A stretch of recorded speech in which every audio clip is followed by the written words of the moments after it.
मेरा नाम है हमजा अज़हर सलाम और आप देख रहे हैं द पाकिस्तान डेली। नाज़रीन, पाकिस्तान की सुप्रीम कोर्ट ने एक 9 मेंबर बेंच तश्कील दिया था पंजाब और केपीके की इलेक्शन डेट अनाउंस करने के लिए। जब प्रेसिडेंट आरिफ अलवी ने एक ख़त इलेक्शन कमीशन को लिखा, एक डेट खुद से ही अनाउंस कर दी, उसके बाद चीफ जस्टिस ऑफ पाकिस्तान ने सुओ मोटो एक्शन लिया और एक 9 मेंबर बेंच बनाया। मगर आज हमने देखा कि ये बेंच टूट चुका है और इस 9 मेंबर बेंच में से 4 मुअज़्ज़ज़ जजेस, जिसके अंदर याह्या अफरीदी शामिल हैं, जस्टिस मुज़ाहिर अली नकवी शामिल हैं, जस्टिस अतहर मिनउल्लाह शामिल हैं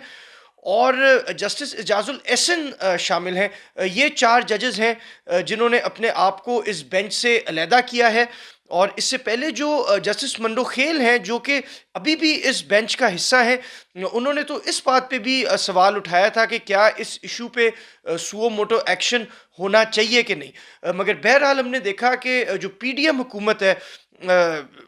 इंक्लूडिंग प्राइम मिनिस्टर शहबाज शरीफ और मोहतरमा मरीम नवाज शरीफ साहिबा, इन्होंने बहुत ज़्यादा तहफ़्फ़ुज़ात उठाए थे जस्टिस मुज़ाहिर अली नकवी पे ख़ास तौर पे और जस्टिस इजाजुल एहसन पे।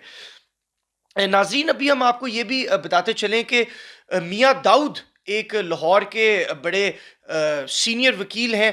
बड़ी अच्छी प्रैक्टिस करते हैं। उन्होंने सुप्रीम जुडिशल काउंसिल में एक रेफरेंस फाइल किया है जस्टिस मुज़ाहिर अली नकवी के ख़िलाफ़, और उन्होंने ये अलेज किया है कि जो जस्टिस नकवी हैं,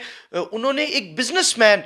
जो यूसुफ रफ़ीक साहब हैं, जिनका शायद जाहिद रफ़ीक की फैमिली के साथ भी ताल्लुक़ है, जो कि स्मार्ट सिटी के प्रोजेक्ट्स हम देख रहे हैं कि पाकिस्तान में लाहौर और इस्लामाबाद में बड़ी अच्छी तरीके से चल रहे हैं, काफ़ी उसकी ट्रेड हो रही है, ट्रांजैक्शंस हो रही हैं। तो उस पिटिशन में ये कहा गया है, जो रेफरेंस है सुप्रीम जुडिशल काउंसिल में, कि जो जस्टिस नकवी हैं, उन्होंने कुछ इललेजिटिमेट फाइनेंशियल गेन्स रफ़ीक साहब से लिए हैं। इसमें एक प्लॉट का भी ज़िक्र किया जाता है, जो कि शायद जिसकी मालियत बहुत ज़्यादा थी, लेकिन जस्टिस नकवी को बज़ाहिर या एलिजिडली परपोर्टेडली उनको ये कम कीमत पे ये मिला है। साथ ये भी एक सवाल उठाया गया है कि जो जस्टिस नकवी के साहबजादे हैं, वो भी रफ़ीक साहब के साथ बिज़नेस करते हैं और शायद उन्होंने भी कोई गेन्स इसमें हासिल किए हैं। और उसके अलावा कुछ लोगों का ये भी कहना है कि जो अदालती कार्रवाइयाँ होती हैं, उसमें भी शायद जस्टिस नकवी के साहबजादे इन्वॉल्व होते हैं। अभी तक इसका कोई ठोस सबूत तो सामने नहीं आया, लेकिन एक लीक्ड फ़ोन कॉल का ज़िक्र किया जा रहा है, जिसके अंदर साबिक वज़ीर आला चौधरी परवेज़ इलाही वो जस्टिस नकवी से बात कर रहे हैं, और जो उनके प्रिंसिपल सेक्रेटरी हैं मोहम्मद खान भट्टी साहब, वो एलिजिडली वो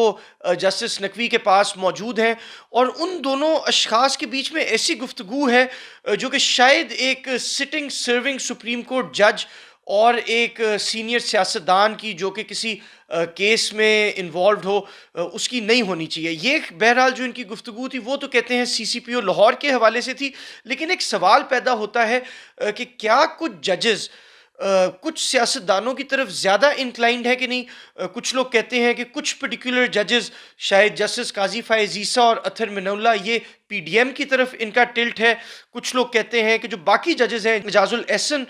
और मुज़ाहिर अली नकवी, इनका पीटीआई की तरफ टिल्ट है। कुछ लोग ये भी कहते हैं कि जो चीफ जस्टिस ऑफ पाकिस्तान है, इनका भी पीटीआई की तरफ टिल्ट है, जो कि एक बहुत अजीब सी बात है कि पहले हमने देखा कि पाकिस्तान की फ़ौज को मुतनाज़ा बनाया गया, पाकिस्तान के कुछ जनरल्स को कहा गया कि ये पीडीएम के फेवर में है, कुछ जनरल्स के बारे में कहा गया जिस तरह जनरल फैज़, ये पीटीआई के फेवर में है। तो फ़ौज मुतनाज़ा हो गई, जो कि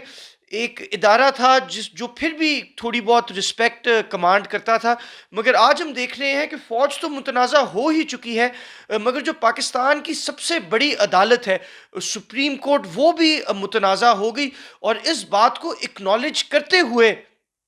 जो चीफ जस्टिस ऑफ पाकिस्तान है, उन्होंने आज ही अनाउंस किया कि इस 9 मेंबर बेंच में से 4 मेंबर्स ख़त्म हो जाएंगे। नाज़रीन, इस हवाले से हमारी कुछ सीनियर वकीलों से भी बात हुई है, जिन्होंने द पाकिस्तान डेली को जो एक अनइक्विवोकल राय है, जो कि तकरीबन सारे ही सीनियर कानूनदान की इस पे मुतफ़िक राय है کہ جو الیکشنز ہیں وہ کانسٹیٹیوشن میں کوئی ایمبیگوٹی نہیں ہے. کانسٹیٹیوشن اس پہ پوری طریقے سے کلیئر ہے کہ جس دن کیئر ٹیکر گورنمنٹ اپوائنٹ ہوتی ہے اس کے 90 دن کے اندر الیکشنز ہونے ہیں. یہ سپریم کورٹ میں بھی ایک جج صاحب نے جو پہلے بینچ کا حصہ تھے اب نہیں ہے، انہوں نے یہ ذکر کیا کہ کیا یہ جو پنجاب اسمبلی ٹوٹی ہے کیا یہ بھی قانونی طریقے سے ٹوٹی ہے. یقیناً اس پوائنٹ آف لا کے اوپر تو ڈبیٹ ہو سکتی ہے، مگر اب کیونکہ کیئر ٹیکر گورنمنٹ آ چکی ہے پنجاب اور کے پی کے میں، تو یہ انیویٹیبل لگتا ہے کہ سپریم کورٹ 90 دن کے اندر ایک الیکشن ڈیٹ اناؤنس کرے گی. مگر یہ بھی ذرائع کا دعویٰ ہے اور ہماری بھی کچھ لوگوں سے بات چیت ہوتی رہتی ہے کہ جو پی ڈی ایم ہے، جو اس وقت پرائم منسٹر شہباز شریف کی گورنمنٹ ہے اور کچھ طاقتور حلقے ہیں، شاید وہ نہیں چاہتے کہ 90 دن کا یہ 90 دن کے اندر اندر ایک الیکشن کو اناؤنس کیا جائے پنجاب اور کے پی کے میں. اور وہ یہ سیکیورٹی سچویشن کی بھی بات کرتے ہیں. جو الیکشن کمیشن آف پاکستان ہے جس نے الٹیمیٹلی یہ الیکشن کروانا ہے، وہ بھی اتنی انکلائنڈ نہیں نظر آتی کہ وہ یہ کانسٹیٹیوشنل obligation کو فلفل کرے. اس میں ایک اور بھی ہم ڈائنامک دیکھتے ہیں کہ جو عمران خان صاحب ہیں انہوں نے نہ صرف عدلیہ کو بلکہ الیکشن کمیشن آف پاکستان کو بھی متنازع بنانے کی کوشش کی ہے، اور جو چیف الیکشن کمشنر ہیں ان کے کردار پہ بھی ایک سوالیہ نشان اٹھایا ہے. تو ابھی ہم یہ دیکھتے ہیں کہ جو پاکستان کے تمام ادارے ہیں، چاہے وہ سیاستدان ہو، چاہے وہ الیکشن کمیشن ہو، چاہے وہ بیوروکریسی ہو، یا عدلیہ ہو یا فوج ہو، پاکستان کے تمام اداروں پہ کرپشن کی ایلیگیشنز لگ چکے ہیں. ان کے کانڈکٹ پہ سوالیہ نشان اٹھایا جا چکا ہے. تو آخر میں بس ایک سوال پوچھنا چاہتا ہوں کہ اس پولیٹیکل